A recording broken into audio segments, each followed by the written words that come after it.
Hey guys, welcome to the True Blue Riffcast with your hosts, Jeremy and Dave. My name is Christine DeBelle, but many of you know me as Susan from A Talking Cat. And as you know, I have to go and get my cheese puffs out of the oven.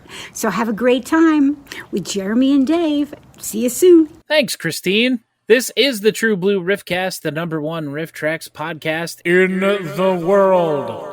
I am Jeremy, and with me, as always, is... Hey, everybody, I'm Dave. What's up? How's your microphone, Jeremy? Hopefully it's better than last time. See, folks, we already recorded this episode. Well, part of it. Part of it, yeah. And my microphone levels were a little hot, as in everything was majorly peaked, and it was distorted, and... yeah, it was like the opposite of the volume problems in Birdemic. But today we are going to be taking a look back at our favorite releases from RiffTrax for the first half of the year, as well as the favorites from you, our listeners. If you were paying attention a couple weeks ago, I put up a Google form for you to go and vote on your favorite VODs, favorite shorts, and favorite RiffTrax Presents VODs. And got a pretty good number of responses with mostly not too surprising results from it, but we'll get to that in a little bit. Also, we're going to be taking a look at the newest release from RiffTrax, Vengeance of the Dead. But first, we're going to take a look at some box office results. Let's do that. What is... Yeah. No, because theaters are open, kinda. A few. So the number one movie of this past weekend was something called Relic. And it grossed a total of $186,000. Nationwide. The number two movie was The Lodge, bringing in $58,000. Archive, number three, with $52,000, followed $27,000, and the fifth movie out of the top 10, because it looks like there's only 10 listed, is Becky. This is like the time for like small studios to put stuff out, because like I'm looking through the distributors in here, and we've got IFC Films, Neon, Vertical Entertainment, Global View Entertainment, and Quiver Distribution as the movies giving us those top five there. Well, at least we have some movies out there. I mean... yeah, there's something slowly happening. Coming back. Relic was in 126 theaters. That's it? That's it. The Lodge was in 8 theaters. All you people disappoint me. That's all I'm going to say. So yeah, there you go. There's the monster box office for the weekend of July 10th through the 12th. I mean, what else is there to say about it? I mean... not much, really. I mean, it could have been different, you know. We could have had Wonder Woman, Ghostbusters. Yeah, we could have. Black Widow. We could have. Not yet. It is not to be. I think Mulan was supposed to be open by now. Godzilla versus King Kong or something. Godzilla versus King Kong? What? Yeah, that got delayed to next year, though. I didn't even know that was a thing. Yeah, picking up after King of the Monsters. Oh, well, I haven't seen any of those. Godzilla versus Kong. Okay. That's probably how they're going to get around a bunch of... Yeah, I'm just barely finding out about all this. I always like learning Dave on things on the podcast. I only have heard of one of these actors, Rebecca Hall, and she's a fairly minor player. Instead of dwelling on things that didn't get released movie-wise this year, let's talk about stuff that did get released. And let's look at the first half of 2020 for RiffTrax. We usually do this, we have done this in the past. We've actually done it twice before. We did it in 2018, but that was like a something that Jeremy was doing that wasn't True Blue Riffcast. We hadn't really started the podcast yet. Yeah. When we did start the podcast, we did this last year, and we had to talk about most of the movies because we had just started the podcast, and it took 2 weeks for us to do that. Yeah, it was an adventure. But the one that we did in 2018, we did it over our phones. Oh yeah, it was terrible. It was a weird thing. And how long did we talk for? We talked for like 3 hours about like every release. It kept shutting off. Yeah. We had to keep starting the recording again because it was taking too much time. Yeah, it would be like, and I think this is great about Invasion of the Animal. And So no one ever got to hear about what I think about Invasion of the Animal People. But you're going to hear about what I think about Suburban Sasquatch. That's for damn sure. Again. Yes. Again. And it will not be the last time you hear us talking about Suburban Sasquatch either. I doubt it. I doubt it very much. But before we get to Suburban Sasquatch, let's take a look at the VODs of RiffTrax Presents. We had Sherlock Holmes Terror by Night, Strange Impersonation, Lady Mobster, Sherlock Holmes and the Secret Weapon, Bride of the Gorilla, and Assignment Outer Space. Yeah, so what won out of all of those? Well, according to the listeners, Assignment Outer Space was the most popular one. Assignment Outer Space. With Lady Mobster a close second and Bride of Gorilla right behind that. So, we just talked about Assignment Outer Space. And we also just talked about how we just talked about it. But let's see if we can do a quick rundown of Assignment Outer Space from what I can remember. Because it was only released like a month ago. Yeah, it was recently. It was the last RiffTrax Presents that we got. Yeah, and the most recent one by Matthew J. Elliott and Ian Potter. Let's see here. Guys Wake Up. Oh, well, it's the year 2116, I think. And mankind is figuring out how to go to other galaxies. And they'll just be like, and this rocket is on its way to Galaxy M36, a galaxy we could not even be bothered to give a name to. Not one of the famous galaxies like the Sombrero Galaxy or the Pinwheel Galaxy. It just seems like Galaxy M36. What's so special about it? Doesn't matter because we never get there. Yeah. It's kind of like Space Mutiny, where they're on the Southern Sun and they just kind of like, well, I suppose it's not like Space Mutiny because at least in Assignment Outer Space, they have a plan. They have a destination. Southern Sun, they're just out there just looking. They have no plan. No. It's just, they're just out there. And Calgon is totally right. But, so anyway, the guy wakes up on the rocket. He has an argument with a dude. Goes in, has another argument with another dude. Talks to this botanist lady that's growing some moss or something. In her garden, her space garden. Yeah, at her garden in outer space. It's like mold and spores. Yeah, I think they're doing that so they can eat it. Is that what they eat? Probably. I don't. Yeah, that's the only conceivable reason I can think of to have a space botanist. Oh, sorry, everybody. He's thinking too much of Assignment Outer Space. I'm thinking too much of Assignment Outer Space. It was boring and slow, and there's a spacewalk. A little bit of a spacewalk. Yeah. There's a spacewalk, and then there's like a saucer separator. There's like some Apollo 13 stuff happening, and then like they think the main character died, and the botanist's like, "I always loved you." What?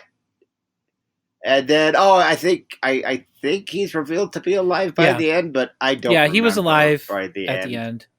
But yeah, it was. I mean, it was a slog. It's bad. Yeah, it's bad.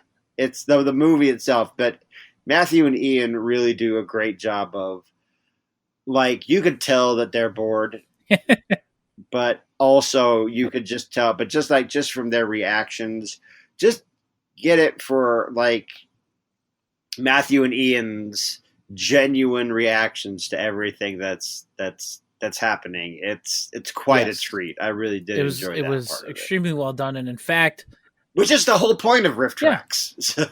that was both of our favorite, I think, so far for 2020. For A the Time in Outer RiffTrax. Space. Oh yeah, definitely. Yeah.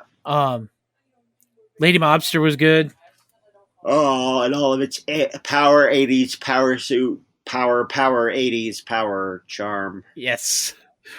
And of course, you get Bridget and Mary Jo having fun with each other. Mm-hmm. But yeah, there's some really good stuff in the RiffTrax Presents, people. We say it all the time. Don't sleep on RiffTrax Presents just because it's not the main group of riffers. MKB. Yeah. Mike Kevin Belt. Yeah. Let's move along now to the RiffTrax Shorts. And this one should not really be a surprise to anybody at all. The highest rated one from our listeners was The Kid's Guide to the Internet. We're going surfing on the internet. Followed by Bicycle Safety Camp. So both of the shorts from Connor and Sean are rated the two best so far for this year. And that's not a surprise because they were both amazing. Which means you should do more, you yes, two. You both need to do more. Do some VODs, some full-length movies. Do Baby Ghost like you said you wanted. Bring us Baby Ghost. Baby Ghost. I'm sure there's some other movies out there that the main trio don't want to do that you guys could probably do. Carver's Gate. Excuse me. You gotta let that dream go, man. I can't. I know it's dead, but I can't. I just can't. You gotta let that mess go. Focus on Light Blast. The third place riff voted on by our listeners was First Aid for Children. I Can Do It Myself. But yeah, I totally agree. Kids Guide to the Internet and Bicycle Safety Camp are the two best shorts so far that we got in 2020. I concur. Which we did discuss those at length with Connor and Sean. Connor and Sean and Connor. Yeah, I don't really think we have too much we have to say about them. Yeah, but just I don't like them either. Yeah, I don't like either of them. So why should we talk about them? No, you can. They're jerks. Now you're going too far, Dave. Come on, too far. Now, if you want to hear our thoughts about those and the thoughts about those from the people who riffed them, go back a few episodes and check out our interviews with Sean and Connor. And while you're back there, you can also check out the interview with David Giancola and Jason Miller, because those were both outstanding. Yes. Welcome back from the edit, everybody. My brain just completely died on me, and we were at a standstill for a couple of minutes. And I think it's because I know what we're going to be talking about next. The favorite VODs of the first half of 2020, as voted by the listeners. Number 3, Aladdin. Disney's musical weird stage version of Aladdin. That still blows my mind that's a Disney right? joint. Like it's The second place went to Lovely But Deadly, and first place by a long shot, Suburban Sasquatch.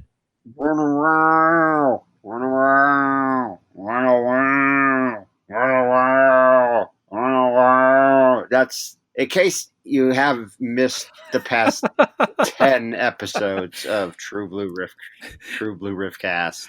I enjoyed Suburban Sasquatch quite a bit. But yeah, I think every episode that's come out since Suburban Sasquatch was released, or Unleashed. I think Unleashed is a better way to put that. Unleashed on the unsuspecting RiffTrax fandom. We've mentioned it, I think, at least once in every episode since then. And every time it gets brought up, I go, wow, wow, wow. So you have that to look forward to. Yes. Every time it gets brought up. At least one more time this year, because as far as I'm concerned, that is front runner for Riff of the Year. It's going to take I don't know. It's going to take something big. Another talking cat type thing. Yeah. It's got to bring back... let's do God Monster of Indian Flats 2. Yeah. Is that a thing? I hope that's Or not actually a thing. I don't know. No way. Well, No I don't know. way. There have been more surprising sequels, like the one for Oblivion Rock and 3. Roll Nightmare. Yeah, that's weird. Yeah, that was released in like 2005.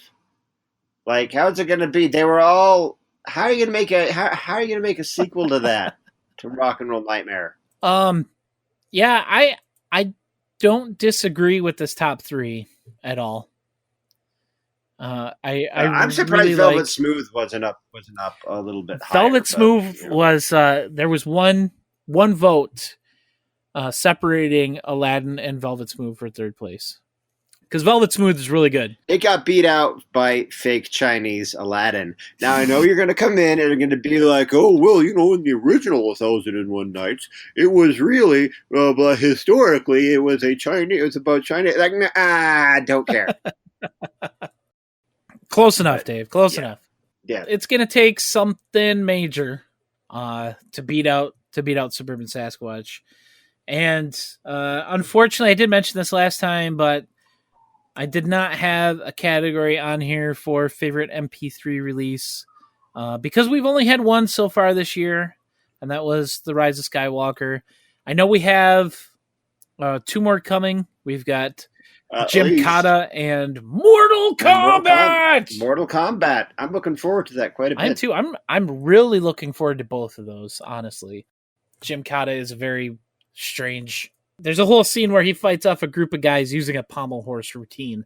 So, I've never seen Gymkata, and I got it from my wife for my birthday on DVD in prepreration for the MP3 release. I'm not.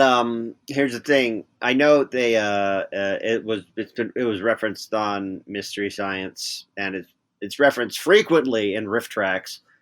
I've never seen it, but I'm definitely gonna see it for RiffTrax. But I'm not gonna watch it cold. I'm gonna watch it. I am gonna watch it with the RiffTrax. Yeah, I'm not going to go watch it, but I'm going to watch it with the RiffTrax. So watching it with the RiffTrax is going to be the first time I'm going to see it. Yeah. There. Yeah, I said it. Yeah. Yeah, you're not going to watch it vanilla. You're going to watch it with RiffTrax. Hopefully, those come out pretty soon. I'm really excited about both of those, and I would like them to come out soon, I think. More MP3s, RiffTrax. I think. Yes. I think we're officially in that territory. Yeah. And you and I are not the only people that I've seen or heard talking about it. I have actually seen a bunch of other people in the fandom talking about how they would like some more of that style of riff to come out. Mm-hmm. But unfortunately, we get stuff like Vengeance of the Dead. Oh, God. Oh, God. There seems to be a theme in recent releases of the movies just not really having movies not making any sense going on. Yeah, movies making zero sense. This one, I don't know what to say about this. It's a recent movie from 19 years ago, which means it still came out in 2001. Yeah, which is yeah. A lot of people still don't have a good grasp on that. I know I have to remind myself that 19 years ago is still this century. Yeah, it's we're old. Yeah, that's the problem. We're not in our 20s anymore, and pretty soon neither of us are going to be in our 30s. So I'm already not in my 30s. What are you talking about, whippersnapper? Well, I said, Jeremy, that neither of us are going to be in our 30s for much longer, which means I'm going to be 40 in December, all right? So you want me to say it? Fine. I, Dave Chadwick, a.k.a. Sugar Ray Dodge, am turning 40 this year, all right? You happy? Everybody? So everyone, let's anyway, let's try and discuss Vengeance of the Dead. Well, what is there to talk about? I mean, it's this guy. He goes to see his grandpa out in BFE. He finds this old. He builds a model Christmas rocket present. Yeah, something that Grandma bought before she died, and Grandpa forgot about it until right before this visit, and then he builds the rocket. He launches the like a rocket. 12-year-old. Yeah. And he goes to sleep that night. Oh wait, no! Wait, you're missing an important element. Oh, he yes. finds a spoon. Oh, the spoon. Yeah. He finds a spoon. There's a spoon that wiggles. Like, oh wow, this was great. This was a great thing. We needed to commit to film. he finds a spoon in a pile of junk. Yeah, we get a whole scene of him like cleaning the spoon. Yeah, you know, you got to show him clean the spoon. It's Yeah, Chekhov's it's spoon. like- If you show a spoon, you got to show somebody cleaning the spoon. But he goes to sleep and he has a nightmare, if you can about a call it ghost. that. It's like, A little girl It's on a- a swing in his bedroom or something. yeah, it's a ghost. Yeah. It's a ghost. It's a ghost. And every time he goes to sleep, he dreams about the ghosts. And they tell him to go find this dead body buried somewhere and burn it. So he does. Because, of course, if somebody tells you when you're sleeping, they come to you in a dream and say, hey, go dig up this corpse that's out in the woods and burn it for me. Of course you're going to do it. Come on. Who wouldn't? Yeah. Oh yeah. So he ends up killing a bunch of other old people, all the grandpas in the town. In his sleep. Lots of grandpa murder. Lots of burning grandpas. You know what he did? He went to that grandpa bar that we go to like 10 billion times in the movie. And they're like, oh yeah, well, I think I'm going to kill all these grandpas. And I'm going to do it one at a time. And I'm going to do it as slow as I as I possibly can. Yeah. So, yeah. Yeah. Grandpa death. Grandpa. This is my life now.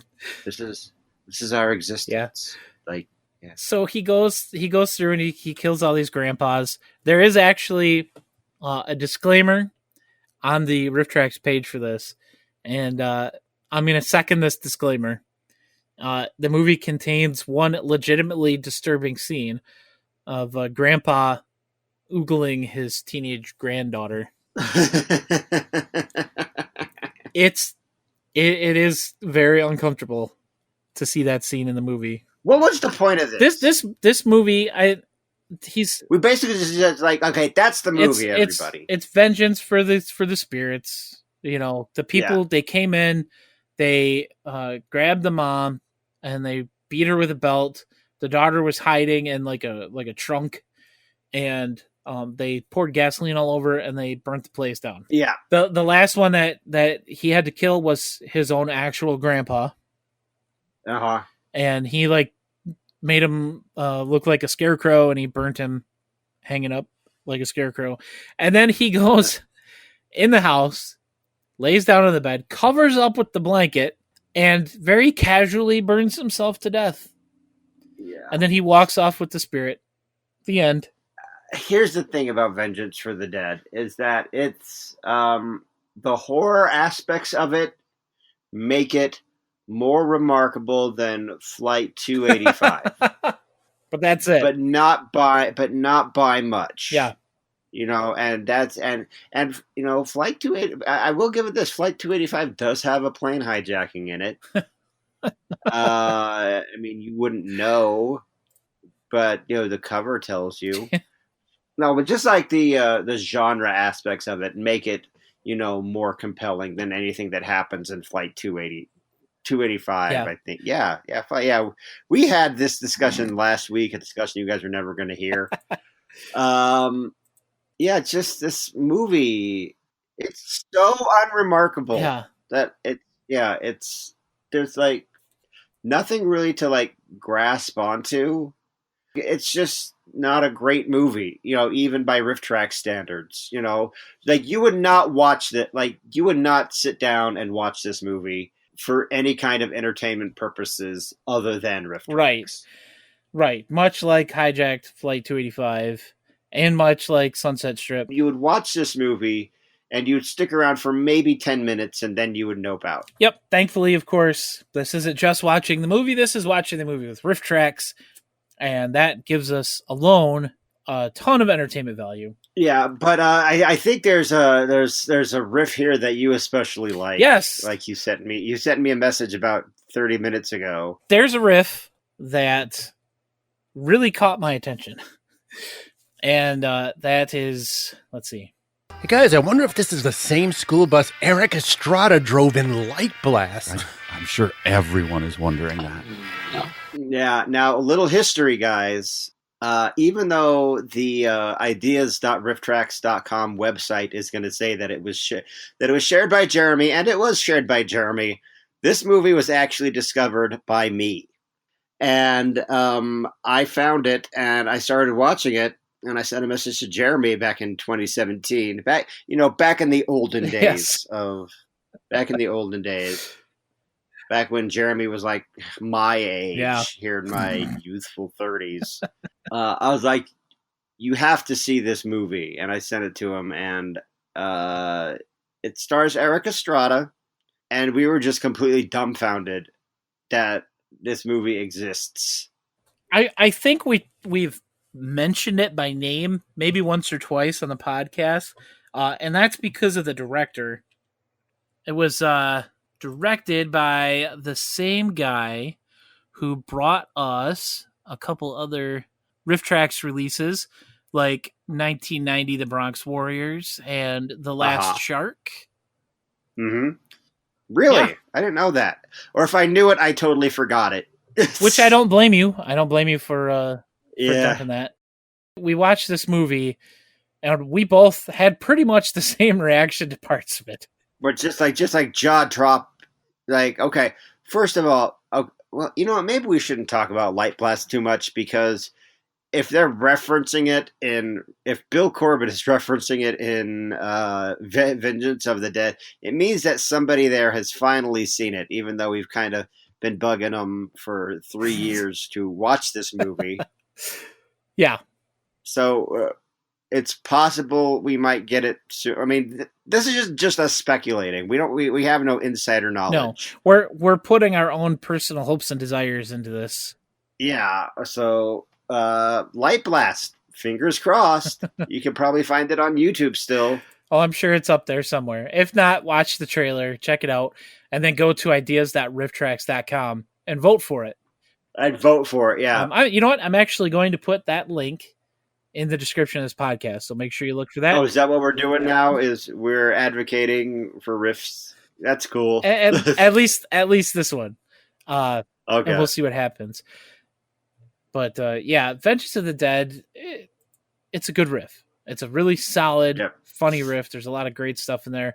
The joke about the movie is awful. The joke about, oh, hey, the 80s are here because of the teenager's car. And then they start talking about how the movie was made in 2001. And it just kind of blows their minds a little bit. Which, it kind of blew mine a little bit too, because it does not look like a movie that came out in the 2000s. It looks like something that came out 20 years prior to that. Definitely check this one out. Solid riff. Yeah, I think that's really all I have to say about it. I mean, what else is there to say? I'm amazed that I had that much to say about it. Yes. I have a bad attitude. You do sometimes. I do too. So, I mean, at least I'm in a good mood today. If you like what you heard today, you can head on over to our Patreon, patreon.com/trueblueriffcast, and you can throw a couple dollars our way, and you can support us, and you can get access to behind-the-scenes outtakes, all kinds of goodies, updates on what's coming up on the podcast, special guests we have joining us, and you can also vote on things like our listener poll, which will be going up this week, and it's going to be between Dinosaurus or the Wizard. So you get to choose between that. We've been trying to get this one going for a while. It's just like every time, the last time we were going to do it, we realized, oh, right, we have our first half of the year in review to do, so we're not going to talk about it then. And the week before that, we were going to do it, and then, we had Peter Hunter joining us from RiffTrax, so we're not going to talk about it then. So this time, it might actually stick. Who knows? Yeah, we might actually do it. So, Dinosaurs versus the Wizard. Yes. You can go vote. The matchup everyone's been dying for. Everyone's always talking about Dinosaurs versus the Wizard. Yes. Who would win in a fight? We'll find out. Special thank you to our newest patron, Rick Wiley. Thank you for supporting us. Rick? And, he sat behind me at RiffTrax Live Mothra. Ooh. It's fun. It's a real thing that happened. But yeah, that's going to wrap us up I'm Jeremy. You can send me emails, jeremy@trueblueriffcast.com. You can find me on Twitter @PBandAwesome. And you can follow the podcast @TBRiffcast. And I'm Dave Chadwick, a.k.a. Sugar Ray Dodge. Check him out on the web at sugarraydodge.com. Send me emails at sugarraydodge@gmail.com. That's probably staying in. And we'll see you guys next time right here on the True Blue Riffcast. Rock till you die.